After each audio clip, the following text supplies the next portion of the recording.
She had no voice left to defend herself. Not when the boys circled her. Not when the diner went silent. The girl in the wheelchair had learned to endure cruelty until the night a pack of strangers walked in and changed everything. Before we go any further, if this is your first time here, we'd love for you to hit subscribe. Your support helps us bring you more powerful, emotional stories like this one. Stay with us until the end. And if this story moves you, share your thoughts in the comments and pass it along to someone who needs it. The sun spilled across the chrome and polished tables of Sunnyside Diner, painting the room in warm gold that fell out of place against the rising tension.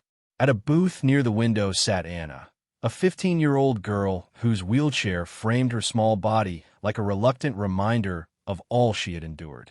Her plate of pancakes rested in front of her, untouched, as though even breakfast knew her hand were trembling too hard to lift a fork. At the next booth, 3 boys watched her with sneers that curled like smoke.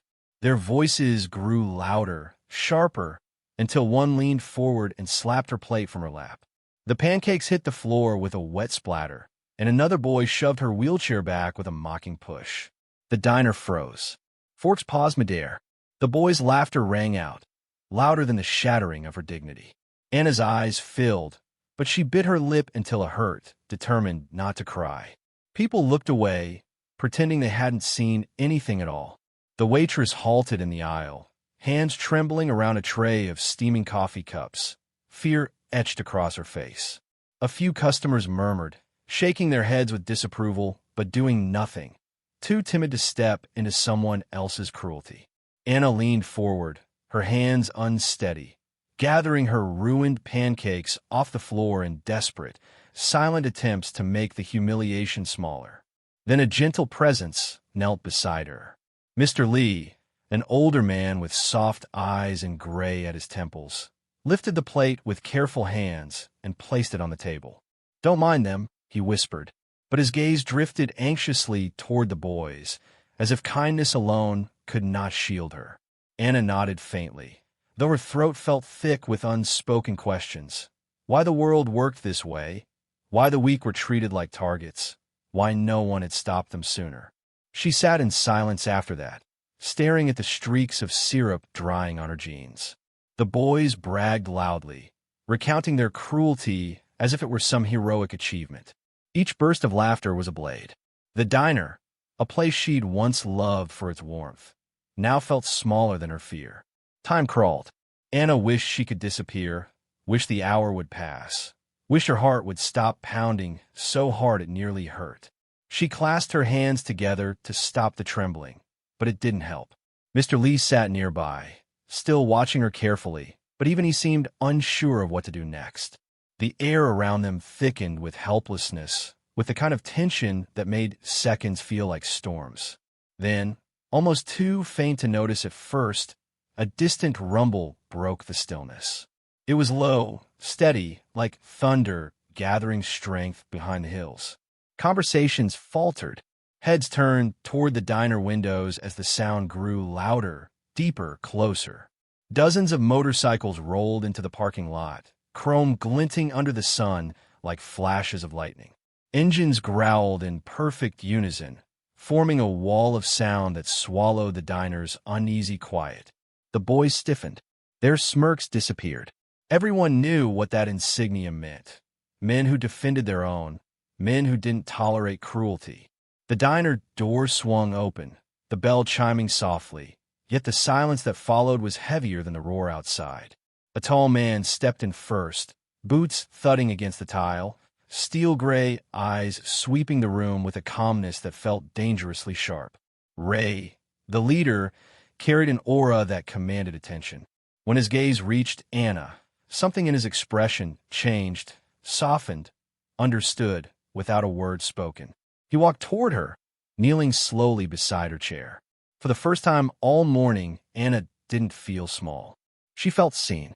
The diner felt different the moment Ray knelt beside Anna, like the air itself shifted, thick with a new kind of gravity.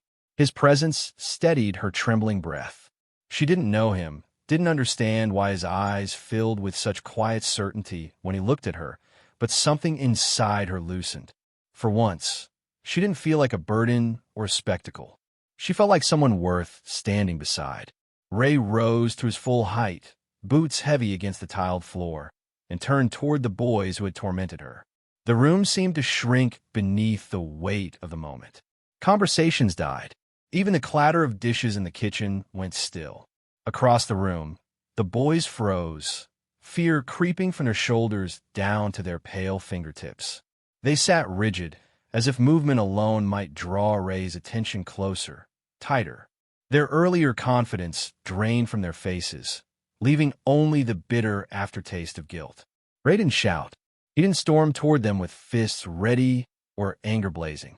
Instead, he crossed the diner with slow, deliberate steps, each one echoing louder than the boys' laughter ever had. People watched with wide, tense eyes. The waitress clasped her hands to her chest, as though holding her breath could soften the moment. Ray stopped beside the boy's booth, his shadow stretching long across the table. He leaned down just slightly, speaking in a voice calm enough to shake the soul. The boys didn't respond. They didn't dare. Their throats tightened as Ray spoke, quiet words, low and steady, carrying a weight that pressed down on them harder than any punishment. Whatever he said carved their arrogance into dust. Their bravado dissolved. One boy's lip quivered. Another stared at the table, shaking. They rose from a booth like guilty children summoned to judgment. Their steps toward the exit were clumsy, stuttering, as if the floor betrayed them. No one in the diner moved to comfort them.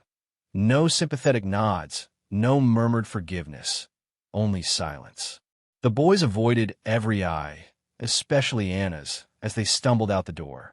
Outside, Ray's riders stood in a tight formation, their motorcycles gleaming like a metallic wall blocking any escape from consequence. The teens halted, trapped between humiliation and steel. Ray followed them out, stopping in the doorway with an authority that made the boys shrink even smaller. He didn't need threats. He didn't need anger. The mere presence of the riders, united and immovable, delivered a message sharp as thunder. Cruelty would not go unanswered here. When Ray finally stepped back inside, the diner released a collective breath. Anna's heart pounded, but the fear had transformed. Now it felt like something fierce and warm, rising inside her chest instead of crushing it. Ray approached her again, the tension fading from his face as he knelt beside her wheelchair once more. "You didn't deserve that," he said softly, his voice like gravel smoothed by compassion. Anna swallowed hard. Tears gathered, but these weren't the same tears of humiliation from earlier. They were tears of relief, of someone finally seeing the weight she carried. Ray gestured for the waitress, pulling out a thick bill from his vest and placing it on the table. "Give her anything she wants," he said. "Anything." The waitress nodded, eyes glossy, covering her mouth with her hand to hide the tremor in her lips. Then Ray did something the whole diner would remember. He shrugged off his leather vest. Heavy, worn, marked with the patches of a life lived on long, open roads, and draped it softly across Anna's shoulders. It swallowed her small frame, warming her instantly, like a shield she didn't know she could ever deserve. "Your family now," he said gently. Anna's breath hitched. She didn't know how to speak. She didn't know how to express the enormity of what had just happened. She only knew the crushing loneliness she had felt earlier was gone, replaced by something solid and powerful. Something like protection. Something like belonging. Around her, the diner stirred again, soft applause growing into something real, something warm. It swept through the room like a healing wind. Customers wiped tears from their eyes. The waitress leaned down to embrace Anna, her voice trembling with emotion as she promised that Anna would never again sit alone, unseen, in this diner. Mr. Lee smiled with deep pride, nodding at Ray with gratitude that needed no words. For the first time in what felt like forever, Anna allowed herself to hope. She realized the world wasn't split only between those who hurt and those who watched. It was also filled with people who stepped in, who saw her, who refused to let cruelty stand. And as Ray stood beside her, calm and steady, Anna understood something life-changing. Strength didn't always come from the loudest voices or the strongest fists. Sometimes It came from a moment of courage, someone choosing to see you when everyone else chose to look away. The diner felt unnaturally quiet the next morning, as if the very walls were waiting for something to happen. Soft light pressed through the fogged windows, painting pale streaks across the counter where Mr. Lee wiped away the last of yesterday's chaos. The bell above the door hadn't rung once. The chairs stood untouched. Even the air felt cautious, like it didn't want to disturb the memory of what had happened. Anna sat near the window again, her wheelchair angled toward the sunlight, but her hands trembled each time she lifted her cup. She had barely slept. Every time she closed her eyes, she saw the boys' faces twisted with cruelty, and then the bikers arriving like a storm she never expected. Mr. Lee kept glancing her way. "You don't owe anyone an apology," he said quietly, as if sensing a thought she hadn't spoken. Anna nodded, but her chest remained tight. Safety was still new to her, fragile enough to shatter if she breathed too deeply. And part of her feared it had all been temporary, an act of kindness that wouldn't last beyond the night. She was still lost in those thoughts when the door finally opened. The bell chimed softly, and Ray stepped inside with two of his bikers behind him. Not loud, not intimidating, just steady, purposeful. The room felt smaller instantly, but not in a frightening way. More like an anchor had been dropped. Mr. Lee straightened, eyes widening just a little, though he tried not to show it. Ray offered him a nod before turning toward Anna, who stiffened, unsure of what came next. Ray approached slowly, removing his gloves, his expression unreadable but gentle around the edges. "Morning," he said. His voice carried none of the fury it had last night. "We were nearby. Thought we'd check in." Anna didn't know how to answer. She never expected them to remember her, let alone return. Ray's brow tightened as he studied her face. "Those boys won't be trouble again," he added, "but I figured you might still be carrying the weight of it." She lowered her eyes. He wasn't wrong. Ray reached into his jacket and pulled out something small, a charm, metal and simple, shaped like a tiny shield. "This isn't about protection," he said, placing it gently on the table in front of her. "It's a reminder. Some people fight for cruel reasons. Some fight because they have nothing else. And some," his voice softened, "fight because the world needs to be reminded that kindness shouldn't cost you your dignity." Anna stared at it. The shield was warm from his hand, heavier than it looked, as if it carried 100 stories she would never know. "You don't have to take it," Ray added, "but you deserve to feel bigger than what they try to make you." Her throat tightened. For so long she had learned to shrink, to take up less space, draw less attention, avoid being seen. But last night she had been defended by strangers who owed her nothing. And now, in the quiet light of morning, the moment felt heavier than the violence that came before it. Mr. Lee brought over fresh coffee for all of them, though his hands still shook slightly from everything he remembered. "You know," he said, setting the cups down carefully, "I thought last night would scare you off from ever coming back." Ray chuckled under his breath. "We've seen worse." His men nodded faintly, each carrying their own invisible history. But then Ray's expression shifted, becoming more thoughtful. "Truth is," he continued, "we've all been where she was. Different places, different times, but same feeling. Someone trying to take something from us. Dignity, peace, a sense of belonging." His voice lowered. "Someone once stood up for me when I thought I didn't matter. Changed everything." Anna looked up.